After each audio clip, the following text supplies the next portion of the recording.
Can't miss that sign. That's where we're headed next. Yay! Water in here. That is pretty awesome. It's like a pond. So this is Luray Caverns. It's pretty awesome. I've been to Lewis and Clark Caverns, and this is probably 10 times more incredible. I mean, look. It's very well protected. And it's amazing. Holy cow. So I'm gonna show you something. There. Hold on. I found a heart in the cave.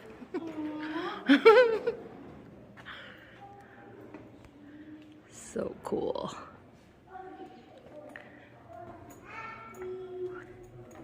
These are right next to town. We walked about a mile to get here. And it cost $32 to come in and do the tour. And you basically are self-guided. There are people in here that kind of take care of things. So that's really cool because unlike home at Lewis and Clark, there was some vandalizing, and that really kind of stinks for, you know, Montana folks. Anyway, but this place is in Luray, Virginia, as I said before, and it's pretty amazing. I mean, it's a must-see if you come here. Definitely bring the kids. This is just incredible.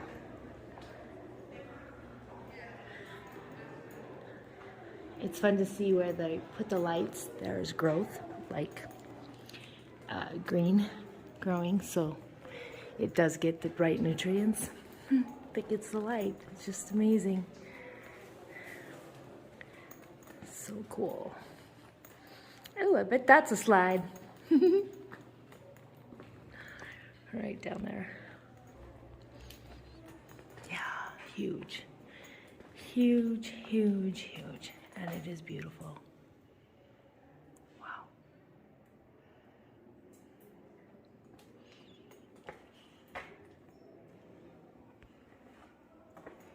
These are the things under our feet, folks. Amazing. All right, I'm gonna let you go. It's getting dark. I'll talk to you later. Cool. And yep, that's water, guys. So cool.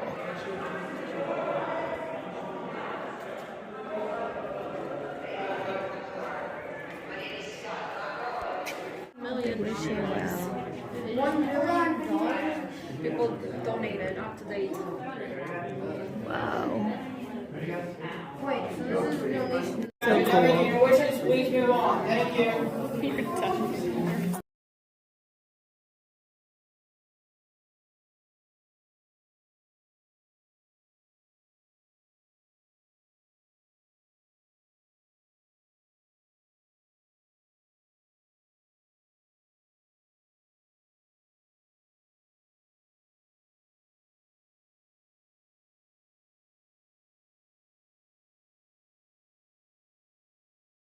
Morning, everyone. So first day I stayed at the Clarion when I got to Harper's Ferry, and now I'm headed down to the KOA. I'm gonna stay here for a couple nights in my tent. I am gonna do West Virginia. That's the plan, and I'm so glad I found out about this little trail and asked, because yesterday I walked the highway and that stunk. But today I'm walking this little trail, which is really cute trail. It's a little bumpy. I might have to get my poles out. Anyway, it goes right to the KOA, so that's a good thing. Anyway, I just wanted to say good morning, and Hobbit, it was good talking to you. I know we have a lot more to talk about one day, but right now,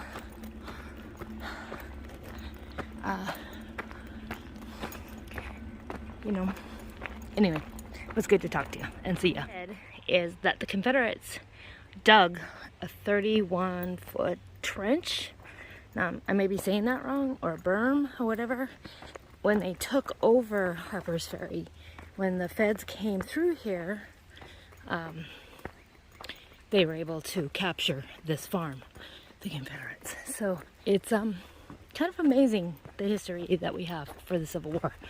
And that's where I'm walking today. I'm actually walking out to the field where a lot of this warring actually happened.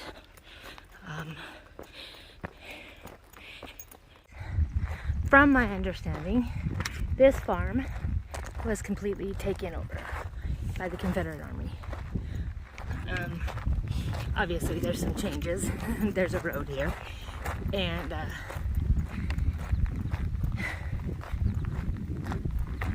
don't know if the house is still here or not.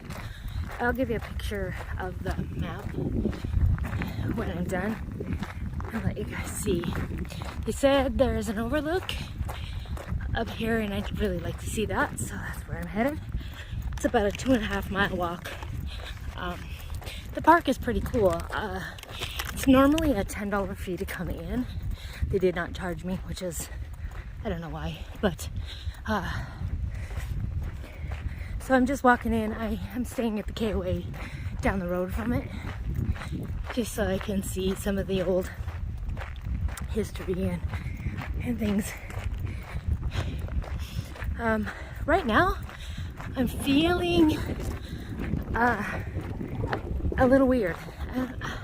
I can't explain, but kind of crazy actually. Anyway, so I'm going to continue on, and I will get back on when I see something more to video.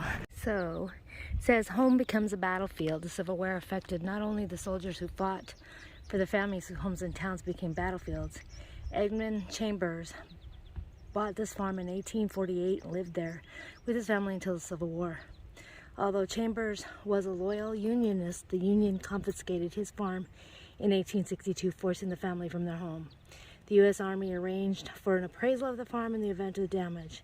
At war's end, Chambers found the property destroyed and filed a claim demanding restitution. In 1888, 23 years after the end of the war, he was still trying to settle his claim. There is no evidence that he was ever paid. He died in 1890. Super sad. And he says, I am now very poor and am 80 years old, for the son of a revolutionary soldier, and I think I have a very good record. And that was the cost of the Civil War. We know what happened during that time frame. There was some very good things that came out of that, but anytime you're at war, there's some very bad things that come out too. Anyway, I'm gonna go see the next sign and we'll see what happens. Some more signs. From Civil War to Civil Rights. In 1862, Union soldiers forced Edmund Chambers, this farm's first owner, 1848, 1869, from his home. The farm became a battlefield, where Confederate General A.P. Hill struck the winning blow of the Battle of Harper's Ferry. Union General Philip Sheridan built fortified earthworks here in 1864 to protect Harper's Ferry from Confederate attack. In 1895, displaced John Brown's fort found the resting place here. Alexander Murphy, the farm's new owner, allowed the fort's reconstruction here and permitted public access. The fort, a symbol of freedom to those once enslaved, became a shrine and helped inspire early civil rights advancements for African Americans. For over 130 years, Murphy's descendants preserved the farm in pristine condition you see today. Amazing.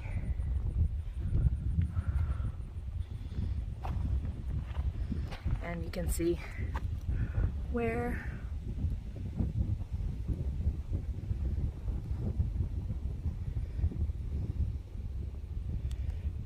even though I like looking at that river, this is where they kind of put in the maneuvers and things like that, because I could watch the guys come up the river. But I went up the river. That river is kind of scary in some places. It's beautiful, but yeah, it was a little scary in some places. These words kind of made me cry, actually, especially what we've been going through. It's holy ground. Here is a scene of John Brown's martyrdom. We consecrate ourselves, our honor, our property to the final emancipation of the race which John Brown died to make free. Thank God for John Brown and all the hallowed dead who died for freedom. On August 17th, 1906, members of the Niagara movement walked silently past where you're standing. One of the first modern civil rights organizations in America, the Niagara movement fought for racial equality and political representation of all social levels. Its members' efforts laid the foundation for creating the National Association for the Advancement of Colored People in 1909. Niagara participants came here to the site of John Brown's fort to honor Brown, who died to end slavery. Black scholar Dr. Benjamin Quarles, sorry if I'm butchering that name, described their arrival. As they neared their destination, they formed a procession, single file, led by Owen M. Waller, a physician from Brooklyn, divine stone and stubble. Waller took off his shoes and socks and walked barefoot as if treading on holy ground. Other members followed suit, and together they walked barefoot to the fort. As they circled the fort, they sang verses of John Brown's body in the battle hymn of the Republic. Amazing. And one day, we'll all be feeling that freedom.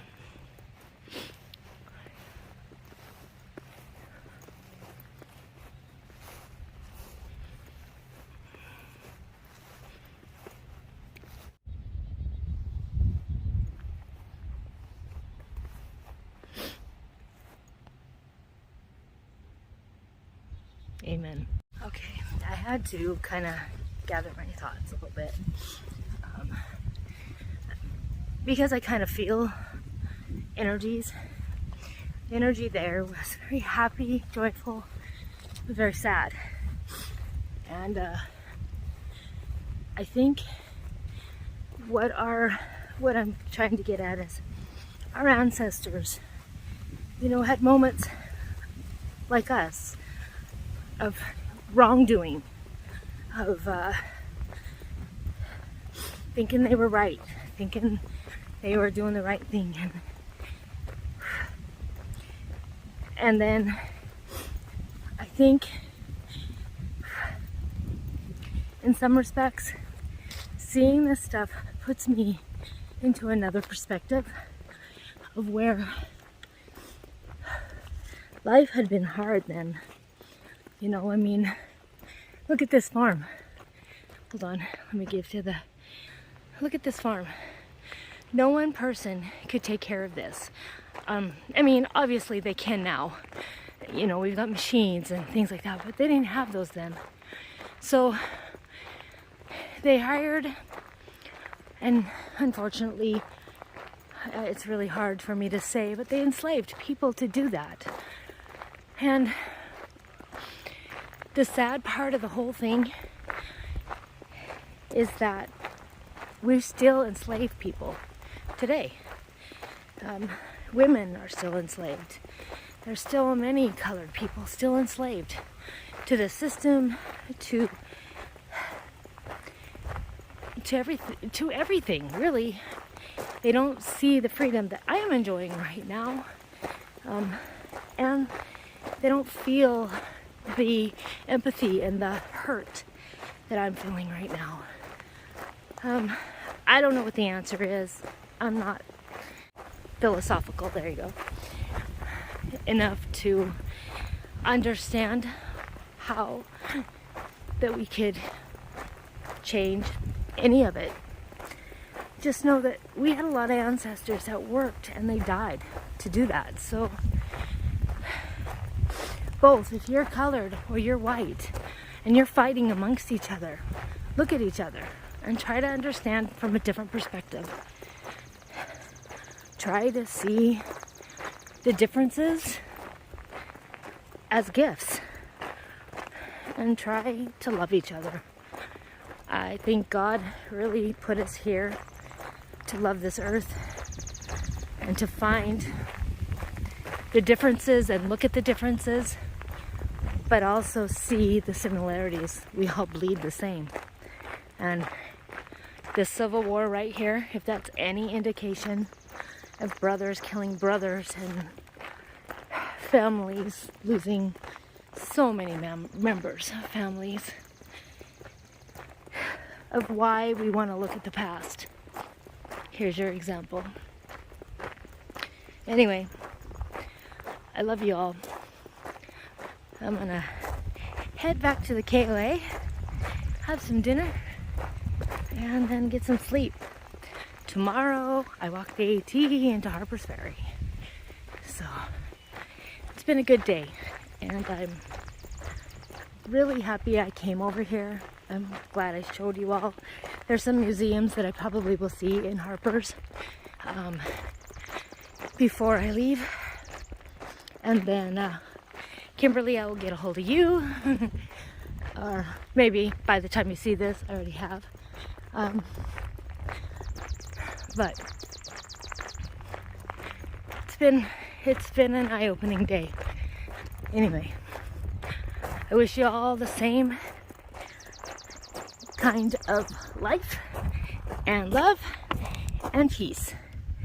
Definitely peace. Enjoy your day, y'all. Good morning, everyone. Today's Harper's Ferry's day. So I'm getting ready and I'm gonna start walking the trail. See you in a little while. Little sneaky guy today.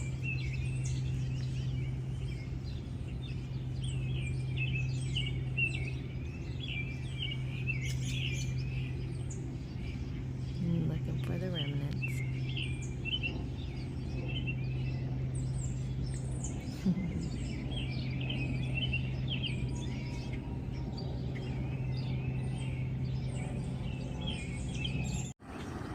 Good morning, coffee.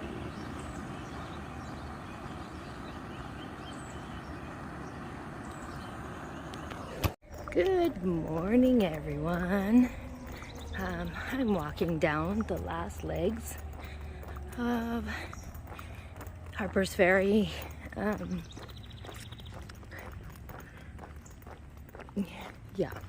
Harper's Ferry Trail. I'm at the KOA, so I need to walk this way for a little while on Shoreline. This is Camp Road, and then there's a shoreline I need to get on.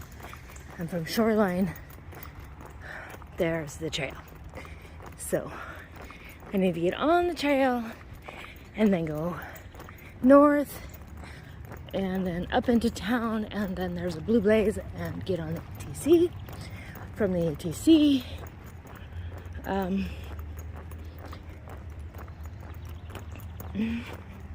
get my picture taken, do all that stuff, and then I will kind of investigate Harper's Ferry today, and then I probably will shuttle back because I'm staying still at the KOA today, and then I will tomorrow morning get up, shuttle back to where I shuttled today, and get back on the AT and go north. So I will and get a hold of Kimberly once I get into Maryland. So that's the plan. Anyway, I'm looking forward to meeting her and doing a little slack packing through Maryland because I guess it's pretty rocky. So that's the plan, and that's where I'm headed. As you see, I'm on Camp Road. I want to say that's Shoreline up there, but I don't know. I mean, I don't really necessarily want to be walking on the highway, so I'm gonna kind of play with the map a little bit. Anyway, So we will talk to you guys all later. I bet this is a pretty waterfall in the spring. Right now it's just a dribble. I mean, get you closer, see? Just a dribble. Yeah. And I think that's the way it is the whole way up the trail. And more or less why I'm deciding to cut my day short. So anyway, headed on. 1,000 miles begins with a single step, and that's very true. And these steps to my left are part of the Appalachian Trail, a 2,200 mile footpath from Georgia to Maine. I can't believe I've already come from Georgia to here. The steps to some of the most scenic views in Harper's Ferry. Walk 300 yards to Jefferson Rock for a view that Thomas Jefferson described as worth the voyage across the Atlantic. Take a side trail to Lockwood House, Storer College, and the Appalachian Trail Visitor Center. Keep walking 1,000 miles south to Springer Mountain. My journey now is coming to an end. I am going to flip up north to Katahdin eventually here. I'm going to stop and make some visits along the way, but this has been a journey of a lifetime. Amazing. And anyway, I'm gonna start on these steps. Let's go with me.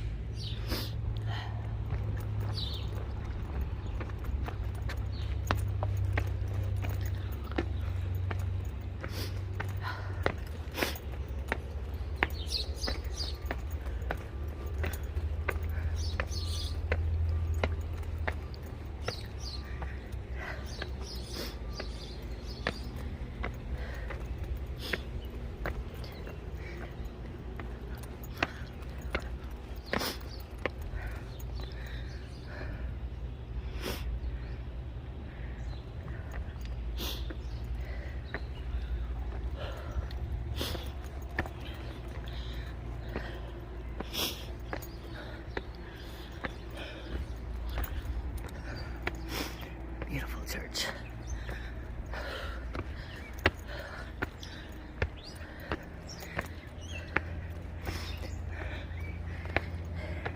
These hills don't get easier, just so you know.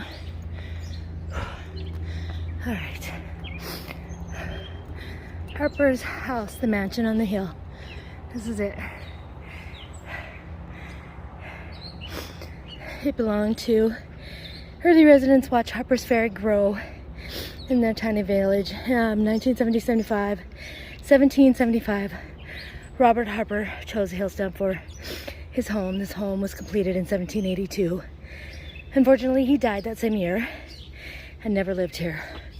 Harper had no children, left his property to his niece on September 6, 1832. Sarah's granddaughter, Sarah Ann, married Noah H. Swain in this house. Referred to as a mansion, this home was owned by the Swain family for 89 years. The Harper House is the oldest surviving structure in Harper's Ferry and has undergone many transformations from tavern, residence, rental property, abandoned, ruined to restored exhibit. And there he is. And there's the house. Okay, let's go up to the church.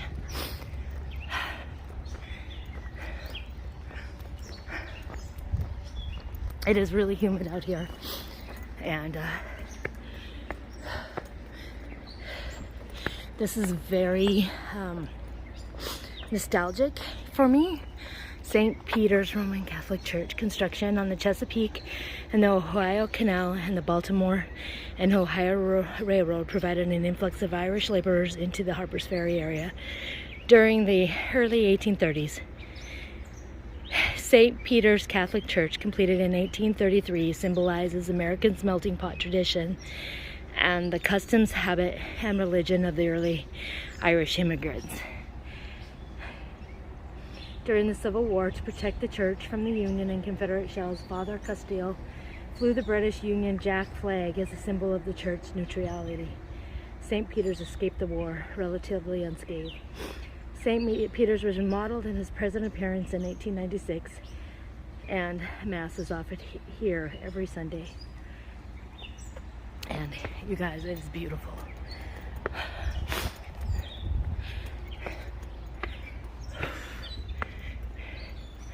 Welcome. Literally, that is a church. It's beautiful. Wow.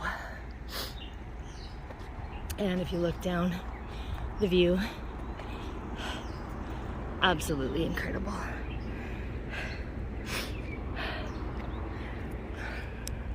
There you all, the first white blaze on the Harper's Ferry Appalachian Trail.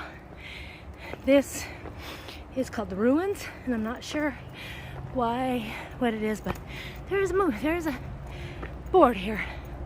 St. John's Episcopal Church. The weathered ruins are remains of St. John Episcopal Church, one of Harper's Ferry's 5 earliest churches, built in 1852 with St. John serves as a hospital and barracks during the Civil War and suffered considerable damage. It was rebuilt afterward, but was abandoned in 1895 when a new Episcopal church was built in the upper town. Wow. So this is Jefferson's Rock, right over there. I'll walk over to it. On your right comes up to the Shenandoah, having ranged around the foot of the mountain is 100 miles to seek a vent. On your left approaches the Potomac in quest of the passage also. In the moment of their junction, they rush together against the mountain, rend it asunder, and pass off to the sea. The scene is worth a voyage across the Atlantic. This is how Thomas Jefferson described the view from here during a visit to Harper's Ferry in 1783. Around 1860, the U.S. Armory superintendent ordered red sandstone supports placed under Jefferson's Rock because it was endangering the lives and properties of the villagers below. We'll walk over there.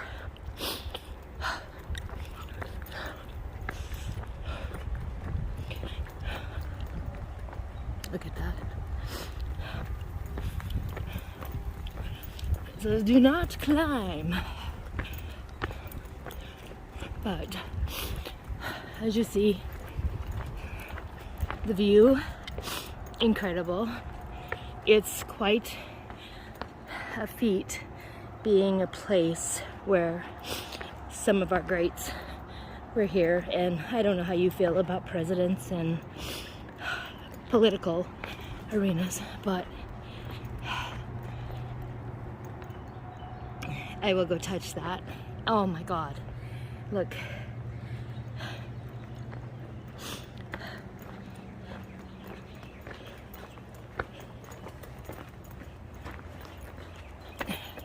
That is beautiful, and that is Thomas Jefferson's Rock, and it is so pretty.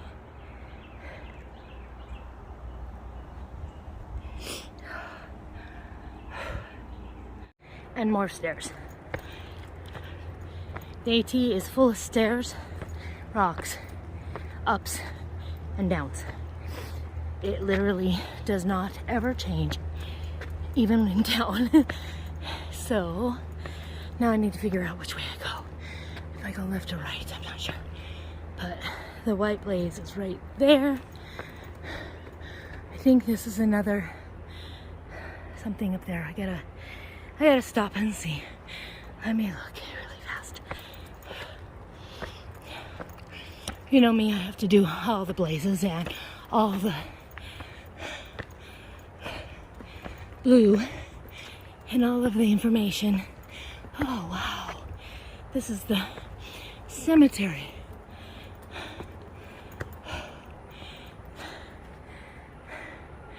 And I would imagine many a Civil War vets are in here. Let's go up and see what the sign says. Wow. Harper Cemetery. Passing through the region in 1747, Robert Harper, a Pennsylvania architect, contracted to build a Quaker church in the Shenandoah Valley, was so impressed by the beauty of this place and the water-powered potential of the Potomac and Shenandoah rivers that he settled here and founded Harper's Ferry. When Harper died in 1782, there were only 3 houses in the town. Optimistic about the community's potential for growth, however, Harper had set aside his 4-acre cemetery childless, had left his estate to his niece Sarah.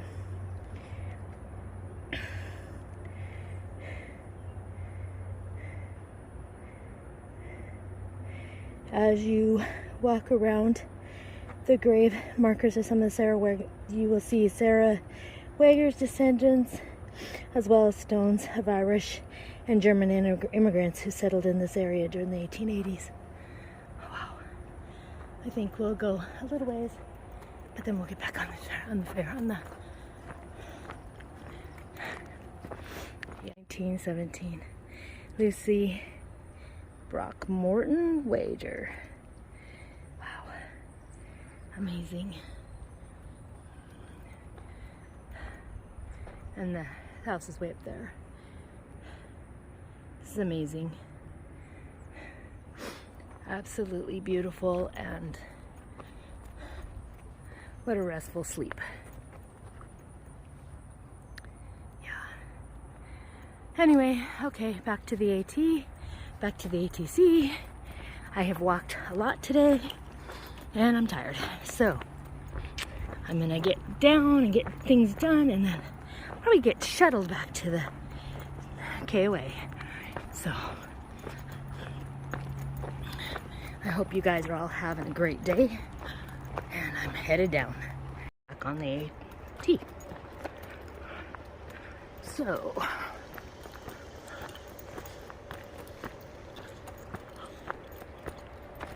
not sure how far I have to go, but this should come out onto a blue blaze so I can get up to the ATC building. And it was pretty important for me to walk the AT through here.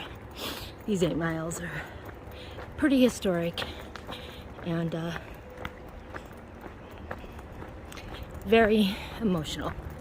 So anyway, I will talk to you guys if I see a view or when I get to the ATC, whichever comes first. Enjoy your day, y'all.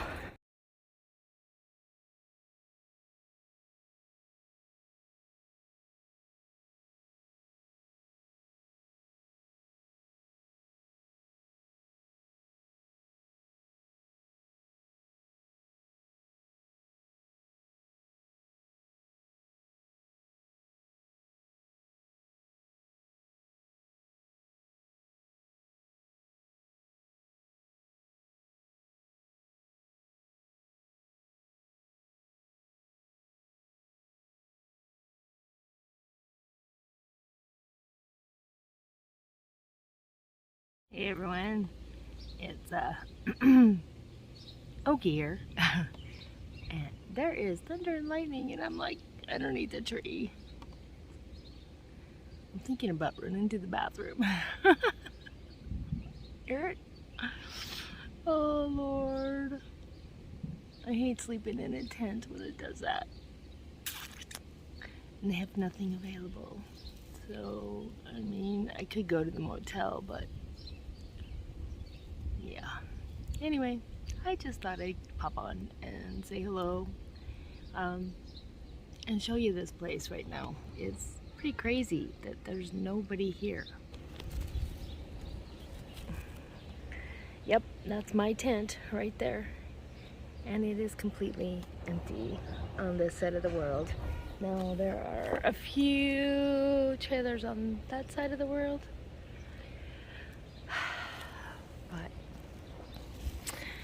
Yeah, anyway, okay, I just thought I'd pop in and say hi. Hopefully, wish me luck. Yeah, you hear that? I'm hiding right by the bathrooms. Hasn't started raining, but it is like threatening big time. I know it's coming. He's about as scared as I am. Hiding it out. Hiding on the tree.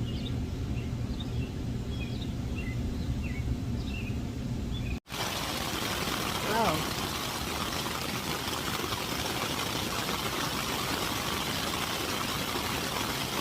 This doesn't sound good.